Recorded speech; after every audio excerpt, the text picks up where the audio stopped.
महाराष्ट्र की शीतकालीन राजधानी नागपुर के ग्रामीण इलाके के सांवली गांव की पुलिस पाटिल चौकीदार ज्योति कुसरकर अपने घर पर बैठी थी। तभी उसके पास गांव का एक आदमी आया और उसने घबराई आवाज़ में उसे जो कुछ बताया उसे सुनकर वह चौंक उठी। बिना देर किए उस आदमी को साथ लेकर घटनास्थल पर पहुंची तो वहां का दृश्य देखकर स्तब्ध रह गईं। पाटुड़ा नागपुर एक्सप्रेसवे हाईवे से करीब 25 फीट की दूरी पर गड्ढे में एक युवती का शव पड़ा हुआ था, जिसकी उम्र करीब 19-20 साल के आसपास थी। युवती के ब्रांडेड कपड़ों से लग रहा था कि वह किसी अच्छे घर की रही होगी। उसकी हत्या बड़ी ही बेरहमी से की गई थी। उसका चेहरा एसिड से जलाकर विकृत कर दिया गया था। उसका एक हाथ गायब था, जिसे देखकर लग रहा था कि संभवतः उसका हाथ रात में किसी जंगली जानवर ने खा लिया होगा। घटनास्थल को देखकर यह बात साफ हो गई थी कि उस युवती की हत्या कहीं और की गई थी। पुलिस पाटिल ज्योति कुसरकर लाश को देख ही रही थी कि वहां आसपास के गांवों के काफ़ी लोग एकत्र हो गए। ज्योति कुसरकर ने वहां मौजूद लोगों से उस युवती के बारे में पूछा तो कोई भी लाश को नहीं पहचान सका। आखिर ज्योति कुसरकर ने लाश मिलने की खबर स्थानीय ग्रामीण पुलिस थाने को दे दी।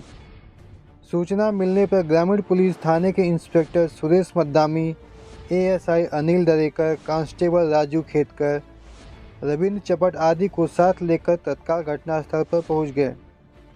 वहां पहुंचकर उन्होंने पुलिस पाटिल ज्योति कुसरकर से लाश की जानकारी ली और शव के निरीक्षण में जुट गए।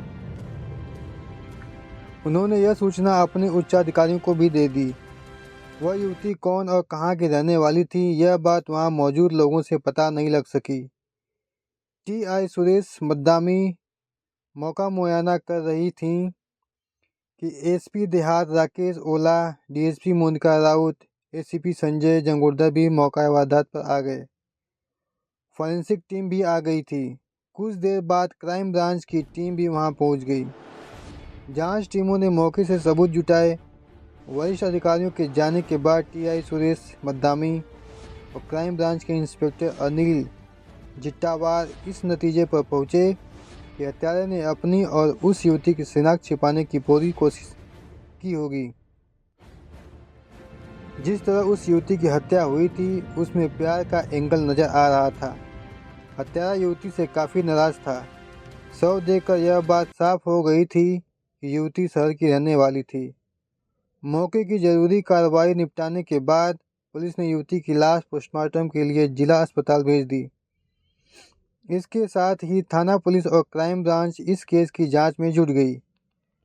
पुलिस के सामने सबसे बड़ी समस्या यह थी कि वह अपनी जांच कहां से शुरू करे, क्योंकि जांच के नाम पर उसके पास कुछ नहीं था। केवल युवती के बाएं हाथ पर लव बर्ड, प्यार के पंछी और सीने पर क्वीन, दिल की रानी के टैटू के अलावा कोई पहचान नहीं थी। फिर भी पुलिस ने हार नहीं मानी।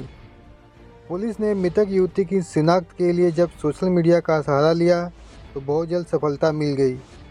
इससे न सिर्फ मृतका की शिनाख्त हुई बल्कि 10 घंटों के अंदर ही क्राइम ब्रांच ने अपने अथक प्रयासों के बाद मामले को सुलझा भी लिया। पुलिस ने जब मृतका की फ़ोटो सोशल मीडिया पर डाली तो जल्दी वायरल हो गई। 1 से 2, 2 से 3 ग्रुपों से होते हुए मृत युवती का फ़ोटो जब फुटला तालाब परिसर में स्थित एक पान की दुकान पर पहुंचा तो दुकानदार ने फ़ोटो पहचान लिया। फ़ोटो उभरती हुई मॉडल खुशी का था। पान वाले ने खुशी को कई बार एक स्मार्ट युवक के साथ घूमते और धरेरा होटल में आते जाते देखा था। यह जानकारी जब क्राइम ब्रांच के इंस्पेक्टर अनिल जिट्टावार को मिली तो वह और ज़्यादा सक्रिय हो गए। उन्होंने उस युवती की सारी जानकारी कुछ ही समय में इकट्ठा कर ली।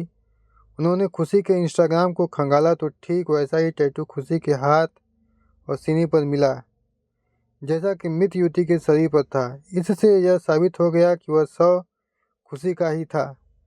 क्राइम ब्रांच के अधिकारियों को खुशी के इंस्टाग्राम प्रोफाइल में उसका पूरा नाम और उसके बारे में जानकारी मिल गई। उसका पूरा नाम खुशी परिहार था। वह अपनी मौसी के साथ रहती थी और राय इंग्लिश स्कूल और जूनियर कॉलेज में बीकॉम अंतिम वर्ष की छात्रा थी। वह पार्ट टाइम मुंबई और नागपुर में मॉडलिंग करती थी। खुशी की शिनाख्त से पुलिस और क्राइम ब्रांच का सिरदर्द तो खत्म हो गया था। जब जांच अधिकारियों के आगे खुशी परिहार के हत्यारों तक पहुंचना था। पुलिस ने जब खुशी की मौसी से संपर्क किया तो उन्होंने बताया कि खुशी कई महीनों से उनके साथ नहीं है। वह अपने दोस्त अशरफ शेख के साथ लिव इन रिलेशन में welcome housing society Hazaribagh Paharganj गिट्टी खदान के पास रहती थी। पुलिस ने जब मौसी को खुशी की हत्या की खबर दी तो वह दहाड़े मारकर रोने लगी और उन्होंने अपना संदेह अशरफ शेख पर जाहिर किया। उनका कहना था कि घटना की रात अशरफ शेख ने उन्हें फ़ोन कर बताया था कि खुशी और उसके बीच किसी बात को लेकर झगड़ा हो गया था। वह उससे नाराज़ होकर अपने गांव चली गई है। क्राइम ब्रांच की टीम को खुशी की मौसी की बातों से यह पता चल गया कि मामले में किसी न किसी रूप में अशरफ शेख की भूमिका जरूर है। अतः क्राइम ब्रांच ने अशरफ शेख का मोबाइल नंबर सर्विलांस पर लगा दिया। इसके अलावा शहर के सभी पुलिस थानों को अशरफ शेख के बारे में जानकारी दे दी गई। इसका नतीजा यह हुआ कि अशरफ शेख को गिट्टी खदान पुलिस की सहायता से कुछ घंटों में दबोच लिया गया। अशरफ शेख को जब क्राइम ब्रांच ऑफिस में लाकर उससे पूछताछ की गई तो वह जांच अधिकारियों को भी गुमराह करने की कोशिश करने लगा। लेकिन क्राइम ब्रांच ने जब सख्ती की तो वह फूट फूट कर रोने लगा और अपना गुनाह स्वीकार करके मॉडल खुशी परिहार की हत्या करने की बात मान ली। उसने मर्डर मिस्ट्री की जो कहानी बताई उसकी पृष्ठभूमि कुछ इस प्रकार से थी। 21 वर्षीय अशरफ शेख नागपुर के IBM रोड गिट्टी खदान इलाके का रहने वाला था। उसका पिता अफसर शेख ड्रग तस्कर था। अभी हाल ही में उसे नागपुर पुलिस ने करीब 400 किलो गांजे के साथ गिरफ्तार किया था। अशरफ शेख उसका सबसे छोटा बेटा था। बेटा नशे के धंधे में न पड़े इसलिए अशरफ ने उसे गिट्टी खदान में एक बड़ा सा हेयर कटिंग सैलून खुलवा दिया था। लेकिन उस हेयर कटिंग सैलून में अशरफ शेख का मन नहीं लगता था। वो शानो शौकत के साथ आवारागर्दी करता था। खूबसूरत लड़कियां उसकी कमजोरी थीं। अपने सभी भाइयों में सुंदर अशरफ रंगीन मिजाज युवक था। यही कारण था कि अपने दोस्तों की मार्फत वह शहर की महंगी पार्टियों और फैशन शो वगैरह में जाने लगा था। इसी के चलते उसकी कई मॉडल लड़कियों से दोस्ती हो गई थी। एक फैशन शो में उसने जब खुशी को देखा तो वह उसका दीवाना हो गया। खुशी से और ज़्यादा नज़दीकियाँ बनाने के लिए वह उसकी हर पार्टी और फैशन शो में जाने लगा था। 19 वर्षीय खुशी परिहार मध्य प्रदेश के जिला सतना के एक गांव की रहने वाली थी। उसके पिता जगदीश परिहार सर्विस करते थे। वह खुशी को एक अच्छी शिक्षिका बनाना चाहते थे, लेकिन खुशी तो कुछ और ही बनना चाहती थी। खुशी जितनी खूबसूरत और चंचल थी उतनी ही महत्वाकांक्षी भी थी। वह बचपन से ही टीवी सीरियल्स, फिल्म और मॉडलिंग की दीवानी थी। वह जब भी किसी मैगजीन और टीवी पर किसी मॉडल अभिनेत्री को देखती तो उसकी आंखों में भी वैसे ही सतरंगी सपने नाचने लगते थे।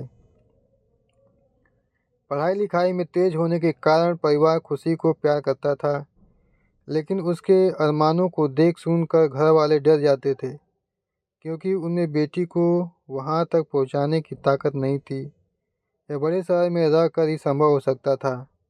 गांव के स्कूल से खुशी ने कई बार क्यूटी क्वीन का अवार्ड अपने नाम किए थे, लेकिन उसकी चमक गांव तक ही सीमित थी।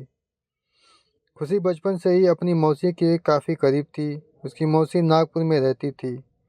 वह भी खुशी के शौक़ से अनजान नहीं थी। उन्होंने खुशी को आगे बढ़ने की प्रेरणा दी और 10वीं पास करने के बाद उसे अपने पास नागपुर बुला लिया। नागपुर आकर जब उसने अपना पोर्टफोलियो विज्ञापन एजेंसियों को भेजा तो उसे इवन फैशन शो कंपनी में जॉब मिल गई। जॉब मिलने के बाद खुशी ने अपनी आगे की पढ़ाई भी शुरू कर दी। उसने नागपुर के जाने माने स्कूल में एडमिशन ले लिया। अब खुशी अपनी पढ़ाई के साथ साथ पार्ट टाइम विज्ञापन कंपनियों और फैशन शो के लिए काम करने लगी। धीरे धीरे खुशी की पहचान बननी शुरू हुई तो उसके परिचय का दायरा भी बढ़ने लगा। फैशन और मॉडलिंग जगत में उसके चर्चे होने लगे। धीरे धीरे सोशल मीडिया पर उसके हज़ारों फैंस बन गए थे। खुशी भी उनका दिल रखने के लिए उनका मैसेज पढ़ती थी और अपने हिसाब से जवाब भी देती थी। वो अपने नए नए पोजों के साथ फ़ोटो सोशल मीडिया पर शेयर करती थी। इस तरह नागपुर आए उसे 3 साल गुजर गए। अब उसका बीकॉम का अंतिम वर्ष था। अपनी पढ़ाई पूरी करने के बाद वो पूरी तरह मॉडलिंग और टीवी की दुनिया में उतरती। इसके पहले ही उसकी ज़िंदगी में मनचले अशरफ शेख की एंट्री हो गई। अपने पति अशरफ शेख की दीवानगी देखकर खुशी भी धीरे धीरे उसके करीब आ गई। कुछ ही दिनों में दोनों का प्यार परवान चढ़ने लगा। अशरफ शेख दिल खोल कर खुशी पर पैसा बहा रहा था और उसकी हर ज़रूरत पूरा करता था। अशरफ शेख और खुशी की दोस्ती की खबर जब खुशी के परिवार वालों और मौसी तक पहुंची तो उन्होंने उसे आड़े हाथों लिया। उन्होंने उसे समझाया भी। क्योंकि अशरफ दूसरे धर्म का था इसलिए उसे समाज और रिश्तों के विषय में भी बताया। लेकिन अब तक काफ़ी देर हो चुकी थी। खुशी अशरफ शेख के प्यार में गले तक डूब चुकी थी। मौसी और परिवार वालों की बातों पर ध्यान न देकर वह अशरफ शेख के लिए मौसी का घर छोड़कर उसके साथ गिट्टी खदान में किराए का मकान लेकर लिव इन रिलेशन में रहने लगी। अब खुशी पूरी तरह से आज़ाद थी। कोई उसे रोकने टोकने वाला नहीं था। अशरफ शेख उसका बराबर ध्यान रखता था। उसे उसके कॉलेज और फैशन शो में लेकर जाता था। बाद में खुशी ने तो अपना नाम ही बदलकर जॉर्ज शेख रख लिया था। प्यार का एहसास दिलाने के लिए उसने हाथ और दिल पर टैटू भी बनवा लिए थे। खुशी अशरफ शेख के साथ खुशी थी। वह मॉडलिंग के क्षेत्र में अपना दायरा बढ़ाने में लगी थी। उसका सपना था कि वह सुपर मॉडल बने जिससे देश भर में उसका नाम हो। लेकिन अशरफ शेख ने जब से खुशी के साथ निकाह करने का फैसला किया था दोनों के बीच तकरार बढ़ गई थी। इसकी वजह यह थी कि अशरफ नहीं चाहता था कि खुशी बाहरी लोगों से मिले और देर रात तक घर से बाहर रहे।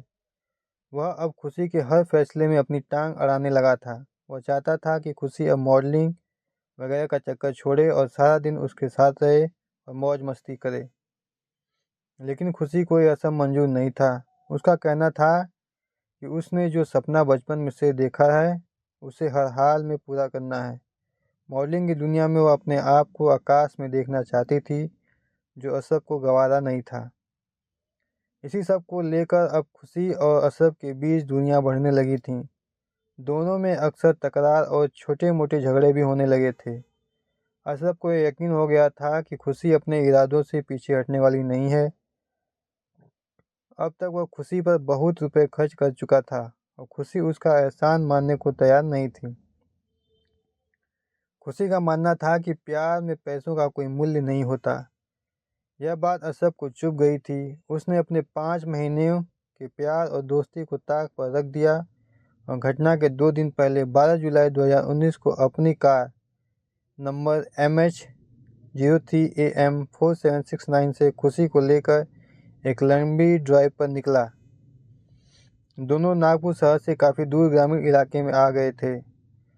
कुछ समय वह पाटुना नगर रोड पर यूं ही कार को दौड़ाता रहा। फिर दोनों ने सावली गांव के करीब स्थित कमलेश्वर इलाके के शर्मा ढाबे पर खाना खाया और जमकर शराब पी। तब तक रात के 10 बज चुके थे। इलाका सुनसान हो गया था। कार में बैठने के बाद अशरफ शेख ने अपना वही पुराना राग छेड़ दिया जिससे खुशी नाराज हो गई। खुशी पर भी नशा चढ़ गया था। उसका कहना था कि वह आज़ाद थी और आज़ाद रहेगी और जिस पेशे में है उसमें उसे हज़ारों लोगों से मिलना जुलना पड़ता है, उनका कहना मानना पड़ता है। अगर तुम्हें मुझसे कोई तकलीफ़ है तो तुम मुझसे ब्रेकअप कर सकते हो। मुझे लगता है कि अब तुम्हारा मन मुझसे भर गया है और तुम किसी और की तलाश में हो। अशरफ बोला,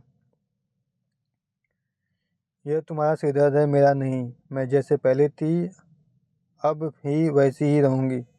खुशी ने कहा तो दोनों की कहासुनी मारपीट तक पहुंच गई। उसी समय अशरफ अपना आपा खो बैठा और कार के अंदर ही खुशी के सिर पर मारकर उसे बेहोश कर दिया। खुशी के बेहोश होने के बाद अशरफ इतना डर गया कि वह अपनी कार सावली गांव के इलाके में एक सुनसान जगह पर ले गया और उसने खुशी को हाईवे किनारे जला दिया।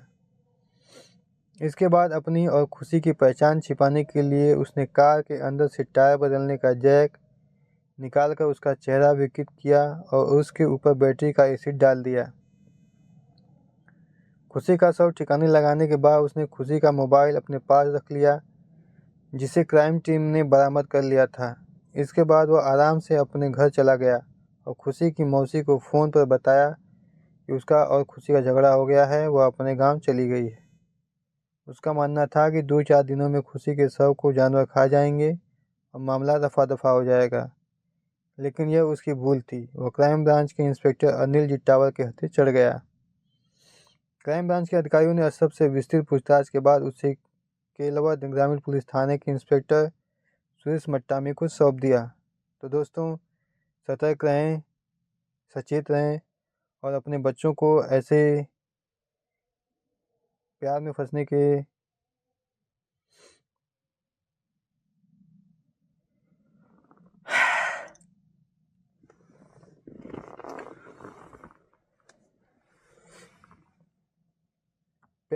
के नादानी से बचाते रहें। तो दोस्तों, वीडियो यदि आपको अच्छा लगा तो अपने चैनल को सब्सक्राइब कर लीजिए और बेल आइकन दबा दीजिए।